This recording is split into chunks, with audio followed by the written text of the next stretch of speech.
Hi friends, ನಾನು Savita. So first P U C 2024-25 maths model question ಪೇಪರನ್ನು solve ಮಾಡ್ತಾ ಇದ್ದೀನಿ. ಸೊ ಇದರಲ್ಲಿ ಸೆಕೆಂಡ್ ಪೇಪರ್, ಅದು ಫಸ್ಟ್ ಪೇಪರ್ ಆಲ್ರೆಡಿ ಸಾಲ್ವ್ ಮಾಡಿಬಿಟ್ಟು ವಿಡಿಯೋ ಶೇರ್ ಮಾಡಿದ್ದೀನಿ. ಇವಾಗ ಫಸ್ಟ್ ಪೇಪರ್ ಸೆಕೆಂಡ್ ಪೇಪರಲ್ಲಿ ಕೂಡ ಪಾರ್ಟ್ ಎ ಅಲ್ಲಿ ಆಲ್ರೆಡಿ 9 ಕ್ವಶನ್ಸನ್ನು ಸಾಲ್ವ್ ಮಾಡಿಬಿಟ್ಟು ವಿಡಿಯೋ ಶೇರ್ ಮಾಡಿದ್ದೀನಿ. ಇವಾಗ 10th ಕ್ವಶನಿಂದ ಸಾಲ್ವ್ ಮಾಡ್ತಾ ಇದ್ದೀನಿ. ಸೊ ಪ್ಲೀಸ್ ಇಷ್ಟ ಆದರೆ ಸಬ್ಸ್ಕ್ರೈಬ್ ಮಾಡಿ, ಬೇರೆಯವ್ರಿಗೂ ಶೇರ್ ಮಾಡಿ ಮತ್ತು ಲೈಕ್ ಮಾಡಿ. ಇಲ್ಲಿ ನೋಡಿ, comfort is the enemy of progress ಅಂತ. ಅಂದರೆ ಆರಾಮ ಅನ್ನೋದು ಪ್ರಗತಿಯ ಶತ್ರುವಾಗಿದೆ. ನೋಡಿ, ನಾವು ಯಾವುದೋ ಒಂದು ಕೆಲಸ ಮಾಡಬೇಕಾದ್ರೆ ಕಂಫರ್ಟ್ ಝೋನ್ ನೋಡಿದರೆ, ಈ ನನ್ನ ಕಂಫರ್ಟ್ ಇದ್ದರೆ ಅದು ಮಾತ್ರ ಕೆಲಸ ಮಾಡ್ತೀನಿ ಅಂದರೆ ಅದು ನಮಗೆ ಪ್ರಗತಿಯನ್ನು ಹೊಂದೋಕ್ಕೆ ಶತ್ರು ಆಗುತ್ತಂತೆ ಕಂಫರ್ಟ್ ಅನ್ನೋದು. ಸೊ ಕಂಫರ್ಟ್ ಝೋನ್ ಬಿಟ್ಬಿಟ್ಟು ನಾವು ಪ್ರಯತ್ನ ಪಟ್ಟರೆ ನಾವು ಏನನ್ನು ಸಾಧಿಸ್ಬೋದು ಅಂತ. ಇಲ್ಲಿ ನೋಡಿ, first P U C mathematics model paper 2 ನೋಡಿ, ಮಾಡೆಲ್ ಪೇಪರ್ 2 ಇದೆ. ಸೊ 2024-25 ಮಾರ್ಕ್ಸ್ ಎಷ್ಟಿರುತ್ತೆ? Total 80 marks. So part A ಅಲ್ಲಿ ಆಲ್ರೆಡಿ 9th ಕ್ವಶನ್ವರೆಗೂ ಸಾಲ್ವ್ ಮಾಡಿದ್ದೀನಿ. ಸೊ ಇವಾಗ 10th ಕ್ವಶನಿಂದ ನೋಡಿ, ಇಲ್ಲಿ answer all the multiple choice question. So 15 questions ಇರುತ್ತೆ. ಸೊ ಇದರಲ್ಲಿ 15 question, each question carry 1 mark ಇರುತ್ತೆ. ಸೊ ಆಲ್ರೆಡಿ 9thವರೆಗೂ ಆಗಿದೆ. ಇವಾಗ 10th ಕ್ವಶನ್ ನೋಡೋಣ. ಏನಿದೆ 10th question? The fifth term whose nth term is an is equal to n into n plus 2 is option A 30, option B 35, option C 40, option D 45 ಅಂತ. So ಇಲ್ಲಿ ನೋಡಿ, ಕೊಟ್ಟಿರೋದೇನಿದೆ ನಮಗೆ? nth term ಕೊಟ್ಟಿದ್ದಾನೆ. nth term ಏನಿದೆ? nth term is an is equal to n into n plus 2 ಅಂತ ಇದೆ. So ಇಲ್ಲಿ ಏನು ಕೇಳ್ತಿರೋದವನು? 5th ಟರ್ಮ್ ಅಂದರೆ n ಈಸ್ ಈಕ್ವಲ್ ಟು 5 ಅಂತ. ನೋಡಿ, ಟರ್ಮ್ ಅಂತ ಕೊಟ್ಟಿರ್ತಾನಲ್ಲ, ಇವಾಗ 5th ಟರ್ಮ್ ಕೊಟ್ಟಿದ್ದಾನೆ, ಅಥವಾ ಇದು ಬಿಟ್ಬಿಟ್ಟು ಬೇರೆ 9th ಟರ್ಮು ಅಥವಾ 100th ಟರ್ಮ್ ಯಾವುದೇ ಕೇಳಿದ್ರು ಕೂಡ ಟರ್ಮ್ ಅಂದರೆ ಅದು ಏನಾಗಿರುತ್ತೆ ನಮಗೆ? ಎನ್ ವ್ಯಾಲ್ಯೂ ಆಗಿರುತ್ತೆ. ಸೊ ಇವಾಗ ನೋಡಿ, A5 is equal to 5 n ಪ್ಲೇಸಲ್ಲಿ 5 into 5 plus 2 is equal to 5 into 5 plus 2 is 7, 5 7s are 35. So ನೋಡಿ, option B is a correct answer. Sequence and ಸೀರೀಸಲ್ಲಿ ಬರೋಂಥ ಕ್ವಶನು ಏನಿದೆ? 5th term whose nth term already ಕೊಟ್ಟಿದ್ದಾನೆ. an is equal to n into n plus 2 ಅಂತ. So 5th term ಅಂದರೆ n ಪ್ಲೇಸಲ್ಲಿ 5 ಹಾಕಿದರೆ ನೋಡಿ, A5 is equal to 5 into 5 plus 2. So first addition, ಇಲ್ಲಿ ನೋಡಿ ಕನ್ಫ್ಯೂಷನ್ ಆಗಬಾರ್ದು. ಮತ್ತು ಈ ಥರ 5 5s are 25 plus 5 2s are 10 ಆ ಥರ ಅಲ್ಲ. ಸೊ ಇಲ್ಲೇನು ಮಾಡಬೇಕಿಲ್ಲಿ? ಫಸ್ಟು ಬ್ರಾಕೆಟಲ್ಲಿ ಇರೋದನ್ನು ಸಿಂಪ್ಲಿಫೈ ಮಾಡ್ಕೋಬೇಕು. 5 ಪ್ಲಸ್ 2 7 ಆಗುತ್ತೆ. So 5 7s are 35. So option B is a correct answer. Next ನೋಡಿ, 11th ಕ್ವಶನ್ ಇದೆ. ಇಲ್ಲಿ ಸ್ಟೇಟ್ಮೆಂಟ್ ವೈಸ್ ಕೊಟ್ಟಿದ್ದಾನೆ ನೋಡಿ, 2 ಸ್ಟೇಟ್ಮೆಂಟ್ ಇದೆ. ಸ್ಟೇಟ್ಮೆಂಟ್ 1 ಏನಿದೆ ಅಂದರೆ, the eccentricity of hyperbola 9x² minus 16y² is equal to 144 is 5/4 ಅಂತ ಇದೆ. ಅದೇ ಥರ statement 2, the eccentricity of hyperbola x²/a² plus y²/b² is equal to 1 is square root a² plus b²/a ಅಂತ.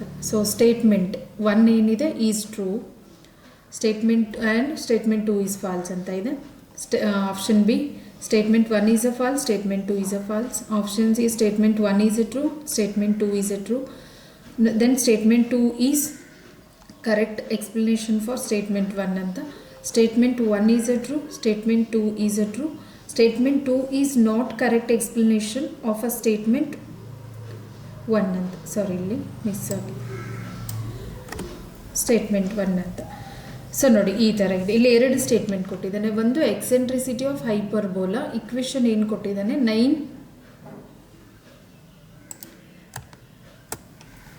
ಏನಿದೆ? 9x² minus 16y² is equal to 144. So eccentricity ಏನು ಹೇಳ್ತಿದ್ದಾನೆ? 5/4 ಅಂತ. This is a statement. ನೋಡಿ, 9x² minus 16y² is equal to 144. Eccentricity ಏನಿದೆ ಹೈಪರ್ಬೋಲದು 5/4 ಅಂತ. So ಇವಾಗ ನೋಡಿ, ಡಿವೈಡಿಂಗ್ 1 ಅಥವಾ 144 ಈ ಕಡೆ ತಗೊಂಡ್ರೆ, ಇವಾಗ ನೋಡಿ, ಡಿವೈಡಿಂಗ್ 144 ಆನ್ ಬೋತ್ ಸೈಡ್ಸ್. ನೋಡಿ ಏನಾಗುತ್ತೆ? 9x square divided by 144 minus 16y square divided by 144 is equal to 144 divided by 144. So ಇವಾಗ ನೋಡಿ ಏನಾಗುತ್ತೆ, 144 ಕ್ಯಾನ್ಸಲ್ ಆಗುತ್ತೆ, 1 ಬರುತ್ತೆ. ಸೊ ಇಲ್ಲಿ 9 1s 9 1s, ಸೊ ಕ್ಯಾರಿ ಏನಾಗುತ್ತೆ ಇಲ್ಲಿ 554, 9 6s 54. ಸೊ ಅದೇ ಥರ 16 1s 16 9s. ಸೊ ಏನು ಬರುತ್ತೆ ಇಲ್ಲಿ ಎಕ್ಸ್ ಸ್ಕ್ವೇರ್ ಡಿವೈಡೆಡ್ ಬೈ 16 ನಾನು 4 ಸ್ಕ್ವೇರ್ ತೊಗೋಬೋದು, minus Y square divided by 9 ಅಂದರೆ 3 ಸ್ಕ್ವೇರ್ ಈಸ್ ಈಕ್ವಲ್ ಟು 1 ಅಂತ. ಇವಾಗ ನಮ್ಗೆ ಏನು ಬಂತಿದ್ದು standard equation of the, it is standard equation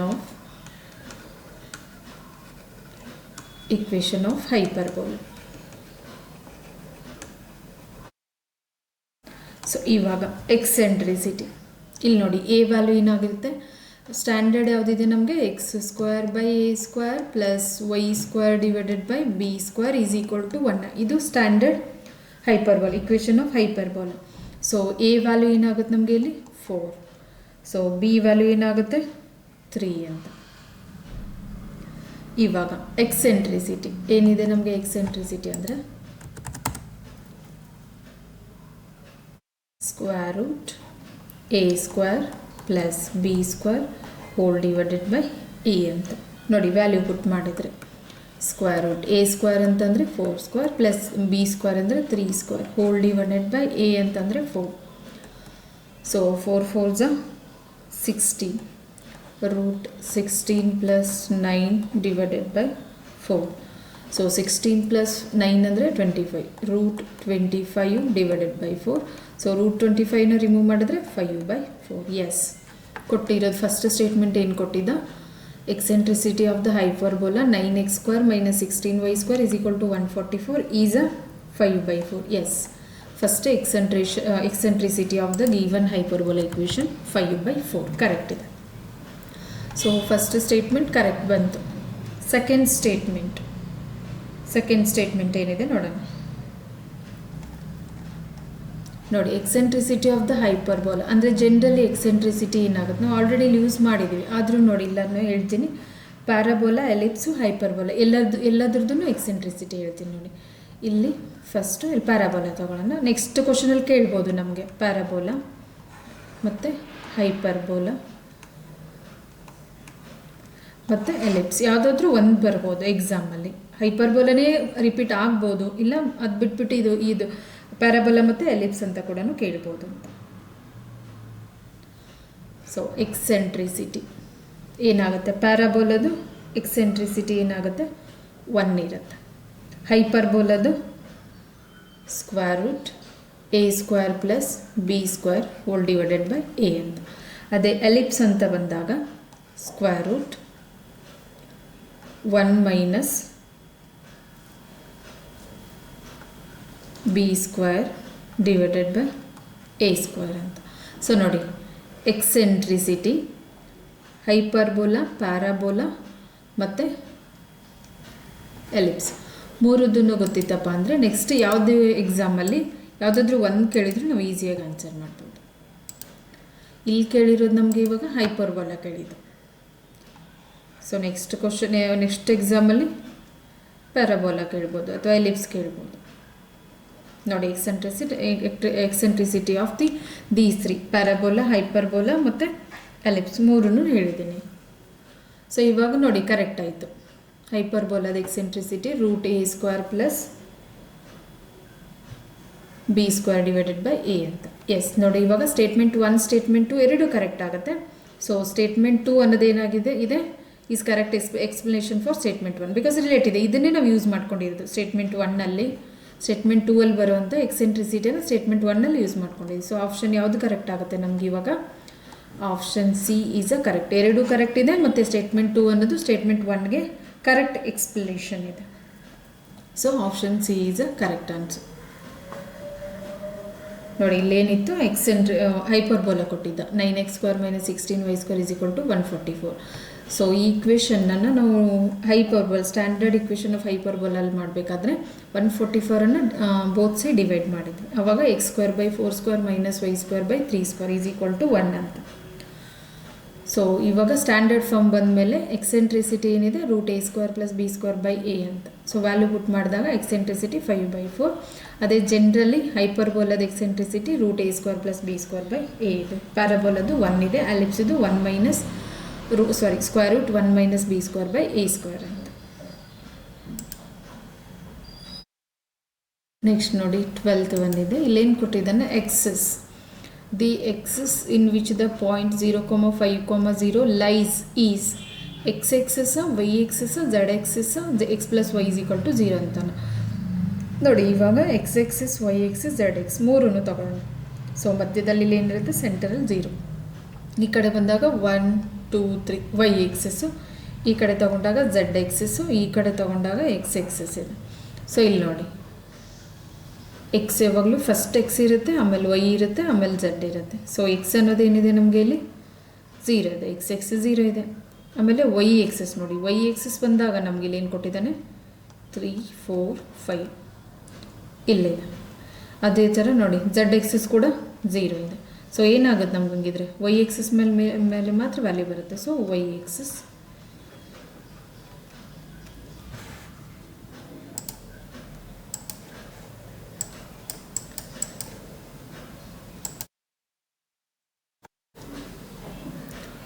Y axis answer ಏನು ಬರುತ್ತೆ, option B is a correct answer. ನೋಡಿ ಇಲ್ಲಿ ಯಾವ್ದು ಕೊಡ್ತಾನೆ ನಮ್ಗೆ ಈ ಫಾರ್ಮೆಟಲ್ಲಿ ಬರೀ 2 ವೇರಿಯೇಬಲ್ ಇದ್ದಾಗ x, y ವ್ಯಾಲ್ಯೂ ಅಥವಾ 1, 2, 3 ಯಾವುದೇ ಕೊಟ್ಟರು ಈ ಥರ. ಅದೇ ಥರ 3 ವ್ಯಾಲ್ಯೂಸ್ ಕೊಟ್ಟಿದ್ರೆ 1, 2, 3 ಈ ಥರ 3 ವ್ಯಾಲ್ಯೂಸ್ ಕೊಟ್ಟಿದ್ರೆ x, y, z ಅಂತ. ಇಲ್ಲೇನು 3 ವ್ಯಾಲ್ಯೂಸ್ ಇದೆ. ಸೊ y ವ್ಯಾಲ್ಯೂಸ್ ಮಾತ್ರ 5 ಇದೆ, ಮಿಕ್ಕಿರೋದು 2 0 ಇರೋದ್ರಿಂದ ವೈ ಎಕ್ಸಸ್ ಬರುತ್ತೆ. Option B is a correct answer. Next ನೋಡಿ 13th ಕ್ವಶನ್ ಇದೆ, ಲಿಮಿಟ್ಸ್ ಆ್ಯಂಡ್ ಡೆರಿವೇಟಿವ್ಸಲ್ಲಿ ಲಿಮಿಟ್ ಎಕ್ಸ್ಟೆನ್ಸ್ ಟು 1 ಇದೆ. x³ - x² + 1 is a what ಅಂತ. Option A -1, option B 0, option C 1, option D 2 ಅಂತ. ಸೊ ಕೊಟ್ಟಿರೋದೇನಿದೆ ನಮಗೆ limit x tends to 1 x³ - x² + 1 ಅಂತ ಇದೆ. So ಇಲ್ಲಿ value limit extends to 1 value ಆಗ್ಬೋದು ಡೈರೆಕ್ಟಾಗಿ. x ವ್ಯಾಲ್ಯೂ 1, x ವ್ಯಾಲ್ಯೂ 1 ಇದೆ. ಸೊ 1³ - 1² + 1. ಸೊ 1³ ಅಂದರೆ 1, -1² ಅಂದರೆ 1 + 1. ಸೊ +1 -1 ಕ್ಯಾನ್ಸಲ್ ಆಗಿಬಿಟ್ಟು ಏನು ಬರುತ್ತೆ 1 ಮಾತ್ರ. So option C is a correct answer. ಇಲ್ಲಿ ನೋಡಿ ಏನಿತ್ತು, ಈ ಥರ ಡೈರೆಕ್ಟಾಗಿ ಲಿಮಿಟ್ ಕೊಟ್ಟಾಗ ಕೆಲವು ಟೈಮು p/q ಫಾರ್ಮಲ್ಲಿ ಕೊಟ್ಟಾಗ ನೋಡಬೇಕು. ಇನ್ ಕೇಸ್ ನಾವು 2 ಎಕ್ಸ್ ವ್ಯಾಲ್ಯೂ ಡೈರೆಕ್ಟ್ ಹಾಕಿದಾಗ 0/0 ಫಾರ್ಮ್ ಬಂದರೆ ನಾವು ಅದನ್ನು ಡೈರೆಕ್ಟಾಗಿ ಪುಟ್ ಮಾಡೋಕ್ಕಾಗೋದಿಲ್ಲ. ಆವಾಗ ಡಿಫ್ರೆನ್ಷಿಯೇಷನ್ ಅಥವಾ ಡೆರಿವೇಟ್ ಮಾಡಬೇಕಾಗತ್ತೆ. ಡೆರಿವೇಟ್ ಮಾಡಾದ್ಮೇಲೆ ವ್ಯಾಲ್ಯೂವನ್ನು ಪುಟ್ ಮಾಡ್ಬೋದು. ಅದು ನೋಡಬೇಕು p/q ಫಾರ್ಮಲ್ಲಿದ್ದಾಗ. ಇಲ್ಲಿ ಬರೀ ಒಂದೇ ಫಾರ್ಮಲ್ಲಿ ಒಂದೇ ಇರೋದ್ರಿಂದ x³ - x² + 1 ಅಂತ ಒಂದು ಇಕ್ವೇಷನಲ್ಲಿ ಇರೋದ್ರಿಂದ ನಾವು ಡೈರೆಕ್ಟಾಗಿ ಪುಟ್ ಮಾಡ್ಬೋದು. ಸೊ ಇಲ್ಲಿ ನಮ್ಗೆ ವ್ಯಾಲ್ಯೂ ಏನು ಬಂತು ನೋಡಿ, x³ ಪ್ಲೇಸಲ್ಲಿ 1³ x² ಪ್ಲೇಸಲ್ಲಿ 1² 1 ಆ್ಯಸ್ ಇಟ್ ಈಸ್. ಸೊ 1ಅನ್ನು ನಾವು ಎಷ್ಟೇ ಸಾರಿ ಮಲ್ಟಿಪ್ಲೈ ಮಾಡಿದ್ರು ಅಥವಾ ಡಿವೈಡ್ ಮಾಡಿದ್ರು ಏನೋ ಮಾಡಿದ್ರು 1 ಬರುತ್ತೆ. ಸೊ ಇಲ್ಲಿ 1³ means 1 minus as it is, 1² means 1 + 1. So +1 - 1 cancel ಆಗಿಬಿಟ್ಟು 1 ಬಂತು. So option C is a correct answer. ನೋಡಿ ಈ ಥರ ಡೈರೆಕ್ಟಾಗಿ ಕೊಟ್ಟಾಗ ವ್ಯಾಲ್ಯೂ ಪುಟ್ ಮಾಡ್ಬೋದು. p/q ಫಾರ್ಮ್ ಕೊಟ್ಟಾಗ ಚೆಕ್ ಮಾಡಿಬಿಟ್ಟು ಲಿಮಿಟನ್ನು ಪುಟ್ ಮಾಡಬೇಕು. ಲಿಮಿಟ್ ಪುಟ್ ಮಾಡಿದ್ರೆ 0/0 ಫಾರ್ಮಲ್ಲಿ ಬಂದರೆ ಮಾಡೋಂಗಿಲ್ಲ, ಡೆರಿವೇಟ್ ಮಾಡಬೇಕಾಗತ್ತೆ. ನೆಕ್ಸ್ಟ್ ನೋಡಿ 14th ಒನ್ ಇದೆ, ದ ಮೀಡಿಯನ್ ಆಫ್ 3, 10, 6, 7, 11, 13, 15 ಇದೆ is option A 7, option B 9, option C 10, option D 11. So first ಕೊಟ್ಟಿರೋದೇನಿದೆ ನಮಗೆ ಇಲ್ಲಿ ಮೀಡಿಯನ್ನು ಗಿವನ್ ಸೆಟ್ ಆಫ್ ಆಬ್ಸರ್ವೇಷನ್ಸು 3, 10, 6, 7, 11, 13, 15 ಅಂತ ಇದೆ. ಸೊ ಇಲ್ಲೇನು ಮಾಡಬೇಕು ನಾವು ಅದು ಅಸೆಂಡಿಂಗ್ ಆರ್ಡ್ರಲ್ಲಿ ತೊಗೋಬೇಕು. ಫಸ್ಟು 3 ಕಡಿಮೆ ಇರೋದು ಇನ್ಕ್ರೀಸಿಂಗ್ ಇರುತ್ತೆ. ಅಸೆಂಡಿಂಗ್ ಅಂದರೆ 3, ನೆಕ್ಸ್ಟ್ 6 ಇದೆ, ನೆಕ್ಸ್ಟು 7, 10, 11, 13, 15 ಈ ಥರ ನೋಡಿ. ಇಲ್ಲಿ ಎಷ್ಟಿದೆ ನಂಬರ್ ಆಫ್ ವ್ಯಾಲ್ಯೂಸ್ ಅಂದರೆ 1 2 3 4 5 6 7 ಇದೆ. ಸೊ ಮೀಡಿಯನ್ ಇಲ್ಲಿ ಟರ್ಮ್ ಯಾವ್ದು ಬರುತ್ತೆ ನೋಡೋಣ. 7 ಅಂದರೆ n+1/2 ಟರ್ಮ್ ಅಂತ. ಸೊ n ವ್ಯಾಲ್ಯೂ ಏನಿದೆ ನಮಗೆ 7 ಇದೆ number of observations. So 7 + 1/2 is 8/2 is 2 1s 2 4s, fourth term ಆಗುತ್ತೆ. ಸೊ ಫೋರ್ತ್ ಟರ್ಮ್ ಯಾವುದಿದೆ ನಮಗೆ ನೋಡಿ. ಫೋರ್ತ್ ಟರ್ಮ್ ವ್ಯಾಲ್ಯೂ 1 2 3 4 ನೋಡಿ. ಸೊ ಮೀಡಿಯನ್ ಏನು ಬಂತು ನಮಗೆ? Median is equal to 10. So option C is a correct answer. ನೋಡಿ, ಆಡ್ ನಂಬರ್ ಆಫ್ ಟೈಮ್ಸ್ ಕೊಟ್ಟಿದ್ದಪ್ಪ ಅಂದರೆ ನಾವು n+1/2 ಟರ್ಮನ್ನು ಯೂಸ್ ಮಾಡ್ಕೊತೀವಿ. ಸೊ ಅವಾಗ n ವ್ಯಾಲ್ಯೂ ಅಂದರೆ ಎಷ್ಟಿರುತ್ತಲ್ಲ ಟೋಟಲ್ಲು ಆ ವ್ಯಾಲ್ಯೂ n ಪ್ಲೇಸಲ್ಲಿ ಆಗಿಬಿಟ್ಟು ಯಾವ ಟರ್ಮ್ ಬರುತ್ತಲ್ಲ ಆ ಟರ್ಮಲ್ಲಿ ಯಾವ ಪ್ಲೇಸಲ್ಲಿ ಆ ವ್ಯಾಲ್ಯೂ ಇದೆಯಲ್ಲ ಅದು ಮೀಡಿಯನ್ ಆಗಿರುತ್ತೆ. ಸೊ ಫಸ್ಟು ಅಸೆಂಡಿಂಗ್ ಆರ್ಡ್ರಲ್ಲಿ ಬರೀಬೇಕು ಕೊಟ್ಟಿರೋ ನಂಬರ್ಸನ್ನು. ಸೊ ಕೊಟ್ಟಿರೋ ನಂಬರ್ ಯಾವ ಥರ ಇತ್ತು ನಮಗೆ? 3 10 6 7 11 13 14 ಅಂತ ಇತ್ತು. ಸೊ ನಾವು ಅಸೆಂಡಿಂಗ್ ಆರ್ಡ್ರಲ್ಲಿ ತೊಗೊಂಡಾಗ 3 6 7 10 11 13 15 ಆಯಿತು ಮೀಡಿಯನ್. ಸೊ ಇಲ್ಲಿ ಎಷ್ಟಿದೆ? 7 ನಂಬರ್ ಆಫ್ ಅಬ್ಸರ್ವೇಷನ್ಸ್ ಅಂದರೆ ಸೆಟ್ ಆಫ್ ಅಬ್ಸರ್ವೇಷನ್ ಅಂತ ಕೂಡ ಹೇಳ್ಬೋದು. ಸೆಟ್ ಆಫ್ ಅಬ್ಸರ್ವೇಷನ್ಸು 7 ಇದೆ, ಆಡ್ ನಂಬರ್ ಆಫ್ ಟೈಮ್ಸ್ ಇದೆ. ಸೊ n+1/2 ಟರ್ಮ್ ಆಗುತ್ತೆ. ಇವಾಗ ಇನ್ ಕೇಸ್ ಈವನ್ ಬಂದರೆ 2 ಟರ್ಮ್ ಬರುತ್ತೆ, ಒಂದು n/2 ಇನ್ನೊಂದು n/2+1 ಅಂತ 2 ಟರ್ಮ್ ಫೈಂಡ್ ಮಾಡಬೇಕಾಗುತ್ತೆ. ಇಲ್ಲಿ ನೋಡಿ n = 7 ಅಂದರೆ 7 + 1/2 is 8/2. So 8/2 is 4th term. So 4th term ಯಾವುದಿದೆ ನಮಗೆ? 10. So answer C is a correct answer. Next ನೋಡಿ 15th ಪಾರ್ಟ್ ಎ ಅಲ್ಲಿ MCQ ಅಲ್ಲಿ 15th ಲಾಸ್ಟ್ ಕ್ವಶನ್. ಇದಾದಮೇಲೆ next 16th fill in the blanks questions ಬರುತ್ತೆ. So ನೋಡಿ, the probability of getting exactly 2 heads on tossing A coin thrice is option A 2/3, option B 2/5, option C 3/8, option D 1/2. ನೋಡಿ, ಏನು 3 ಕಾಯಿನ್ಸನ್ನು toss ಮಾಡಿದಾಗ let coin tossed 3 times. ನೋಡಿ 3 times toss ಮಾಡಿದಾಗ sample space ಏನು ಬರುತ್ತೆ? First at a time head ಬರ್ಬೋದು 3, ಆಮೇಲೆ head tail head ಬರುತ್ತೆ, ಹೆಡ್ ಟೇಲ್ ಇರುತ್ತೆ, ಮತ್ತು ಟೇಲ್ ಬರುತ್ತೆ, ಟೇಲ್ ಹೆಡ್ಡು. ನೋಡಿ ಎಷ್ಟಾಯ್ತು ಇವಾಗ? 1 2 3 4 5. ಸೊ ಇನ್ನೂ 3 ಇರಬೇಕು. ಯಾವ್ದು ಬರುತ್ತೆ? HTH ಆಯಿತು, TH, THH, ಆಮೇಲೆ THT ಆಯಿತು, TTH, HHT ಆಯಿತು, TT ಬರುತ್ತೆ. 1 2 3 4 5 6 7 ಆಯಿತು. ಇನ್ನೊಂದು ಯಾವ್ದು ಬರುತ್ತೆ? 2H T ಆಯಿತು, T 2H, 2T H ಇದೆ, HTT, ಒಂದು ಹೆಡ್ಡು 2 ಟೈಲ್ ಅಂತ. ಸೊ ಇದು ಸ್ಯಾಂಪಲ್ ಸ್ಪೇಸು 3 ಕಾಯಿನನ್ನು ಟಾಸ್ ಮಾಡಿದಾಗ. ಸೊ ಇಲ್ಲಿ ಅವನು ಏನು ಹೇಳ್ತೀನಿ? ಎಕ್ಸಾಕ್ಟ್ಲಿ 2 heads ಅಂತ. ಸೊ n(s) ಏನಾಗುತ್ತೆ ನಮಗೆ? 8 ಇದೆ. ಅದೇ ಥರ ನಾವು ಹೆಡ್ಸ್ ಅಂತಂದರೆ ಹೆಚ್ ಅಂತ ತಗೊಳ್ಳೋಣ. ಹೆಚ್ ಏನು ಬರುತ್ತೆ? ಏನು ಹೇಳಿದ್ದಾನೆ ಅವನು? Exactly 2 heads. ಎಕ್ಸಾಕ್ಟ್ಲಿ 2 heads ಅಂದರೆ ಇಲ್ಲಿ ನೋಡಿ, HTH ಇದೆ, HHT ಇದೆ, ಆಮೇಲೆ THH. So exactly 2H. n(h) ಏನಾಗುತ್ತೆ ನಮಗೆ? 3. ಸೊ ಇವಾಗ probability of exactly 2 heads is equal to number of favorable outcomes ಅಂದರೆ n(h) divided by total number of outcomes n(s). So n(h) ಎಷ್ಟಿದೆ? 3. n(s) ಎಷ್ಟಿದೆ? 3 n(s) 8 ಇದೆ. So 3/8. Option C is a correct answer. ನೋಡಿ question ಏನಿತ್ತು? The probability of getting exactly 2 heads on a tossing coin thrice. So first ಕಾಯಿನನ್ನು 3 times toss ಮಾಡಿದಾಗ ನಮಗೆ sample ಸ್ಪೇಸನ್ನು copy ಮಾಡ್ಕೋಬೇಕು. ನೋಡಿ, ಹೆಡ್ ಹೆಡ್ ಹೆಡ್ ಮತ್ತು head tail head, head head tail, tail head tail, tail head, tail head head ಮತ್ತು tail tail tail ಮತ್ತು head tail tail. So N of S total number of sample space ಎಷ್ಟು ಬರುತ್ತೆ? 8. ಮತ್ತು ಇಲ್ಲಿ ಏನು ಹೇಳಿದವನು exactly 2 heads ಅಂತ. So ಅದನ್ನು ಎಚ್ ಅಂತ ತೊಗೊಂಡಾಗ ಎಕ್ಸಾಕ್ಟ್ಲಿ 2 ಹೆಡ್ಸ್ ಮಾತ್ರ ಬರಬೇಕು. ಸೊ ಇಲ್ಲಿ ಯಾವ್ದು ಬರುತ್ತೆ? 3 ತೊಗೊಳೋದಿಲ್ಲ, ಅವ್ನು 2 ಮಾತ್ರ ಹೇಳಿರೋದು. ಇವಾಗ ಅಟ್ಲೀಸ್ಟು ಎಟ್ ಮೋಸ್ಟ್ ಅಂದರೆ ಬೇರೆ ಆಗುತ್ತೆ, ಬಟ್ ಇಲ್ಲಿ ಎಕ್ಸಾಕ್ಟ್ಲಿ ಹೇಳಿರೋದ್ರಿಂದ ಸೊ ಇಲ್ಲಿ 2 ಹೆಚ್ಚಿದೆ, ಇಲ್ಲಿದೆ 2 ಹೆಚ್ಚು. ಸೊ 3 ಬಂತು. ಎನ್ ಆಫ್ ಎಚ್ ಈಸ್ 3 ಆಯಿತು. Probability of the exactly 2 heads ಅಂದರೆ N of H by N of S. So 3/8. So option C is correct answer. ನೋಡಿ, ಈ ಥರ ಕೇಳ್ತಾನೆ ಪ್ರೊಬಬಿಲಿಟಿಯಲ್ಲಿ MCQ question. Thank you. So please ಇಷ್ಟ ಆದರೆ ಸಬ್ಸ್ಕ್ರೈಬ್ ಮಾಡಿ, ಬೇರೆಯವ್ರಿಗೂ ಶೇರ್ ಮಾಡಿ ಮತ್ತು ಲೈಕ್ ಮಾಡಿ.